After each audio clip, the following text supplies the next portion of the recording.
Hello everyone, my dear blog Rupali চ্যানেলে সবাইকে welcome জানিয়ে আবার একটা মিনি ব্লগ নিয়ে চলে এসেছি। আর এই দেখো কি বড় কাঁঠাল।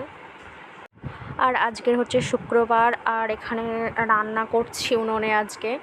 আর এটা হচ্ছে কচুর শাক রান্না হচ্ছে, নারকেল ছোলা চিংড়ি মাছ দিয়ে কচু শাক রান্না বসিয়ে দিয়েছি আমি। তবে লাইফে ফার্স্ট টাইম আমি কিন্তু কচু শাক রান্না করছি। আর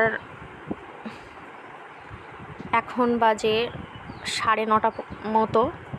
আর আমার এইদিকে আরও একটা তরকারি করা হয়ে গেছে। এই যে মোচা, এটাও চিংড়ি মাছ দিয়ে হবে, আর এই কুঁদরিটাও চিংড়ি মাছ। আর এই যে আমার কচু শাক রান্না করার আগে এই কলা আলু মাছ রান্না করেছি, সেটাও দেখিয়ে দিলাম। আর আমার কচু শাক প্রায় শেষের পথে, আর মোচাও কাটা হয়ে গেছে।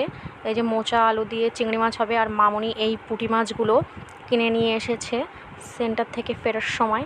আর কি মোটা মোটা এই পুঁটি মাছগুলোর, প্রত্যেকটা পুঁটি মাছ কিন্তু বেঁচে আছে এখনও।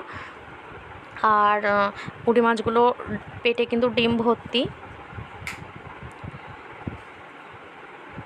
আর এই যে কলা আলু মাছ, এটা আগে হয়ে গেছে, তারপর কচু শাক রান্না। তো চলো আজকে দুপুরে মেনুটা তোমাদের সাথে শেয়ার করে দিই। এই যে কলা আলু মাছ রান্না হয়েছে, ওই যে মোচার ঘন্ট চিংড়ি মাছ দিয়ে, মোচা আলু, আর এই যে কচু শাকটা। আর আমার হাজব্যান্ড পরে এই মাংসটা রান্না করেছে। আর এই যে কুঁদরি আলু চিংড়ি মাছ। তো আজকের দুপুরের ব্লগ এই অবধি, টাটা।